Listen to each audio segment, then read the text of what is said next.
Titanic, the most majestic sea liner at the time. Known as the Unsinkable, it sunk to its fate because of a little iceberg. But survivors say otherwise. So what really happened to the Titanic? Well, we'll find out today. Welcome to Krithik's Corner.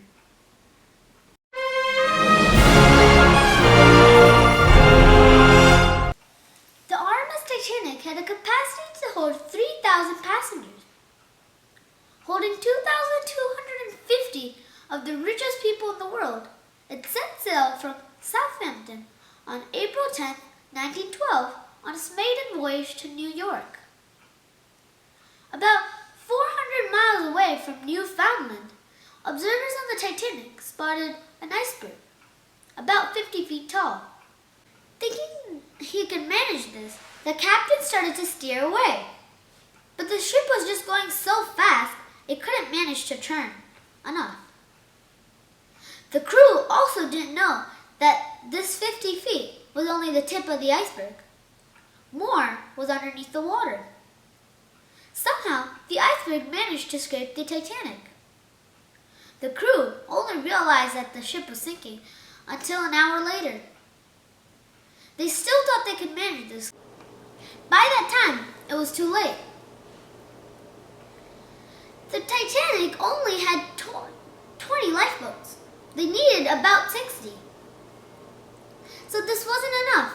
Without enough provisions, half the people on the Titanic didn't have space on the lifeboat or didn't have any life jackets. And the worst thing is, some people left with the lifeboat barely half full. The lifeboats were also limited to women, children, and the crew members. And the men on the ship could get on if there was more space left. After another hour, the Titanic split into two and sank into the icy depths. 706 people survived this disaster. They were rescued by the Carpathia right after the Titanic sunk. Well, now to the beliefs on what happened to the Titanic.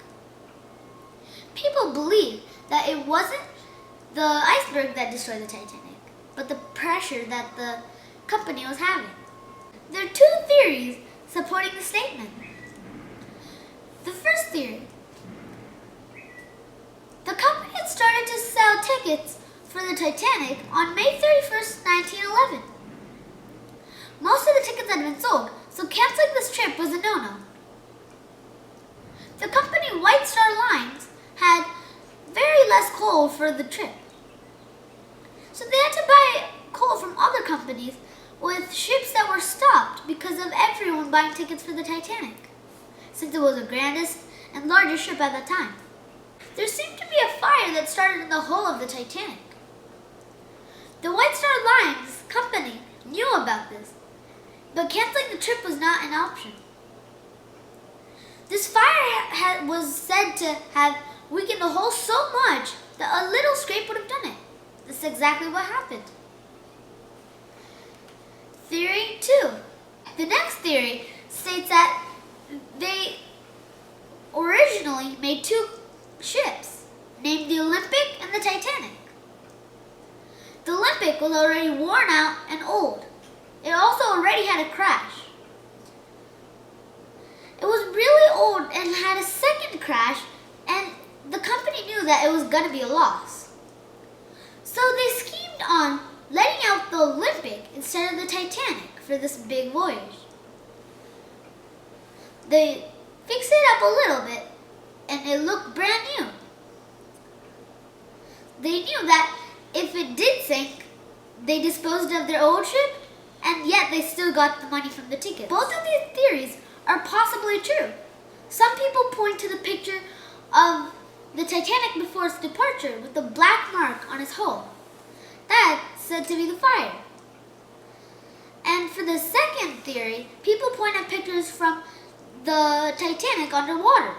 People say it actually may be the Olympic because it has unevenly spaced windows, unlike on the Titanic, which has evenly spaced windows. Well, what do you think about this? Bye. Please subscribe, like, and share this video if you like.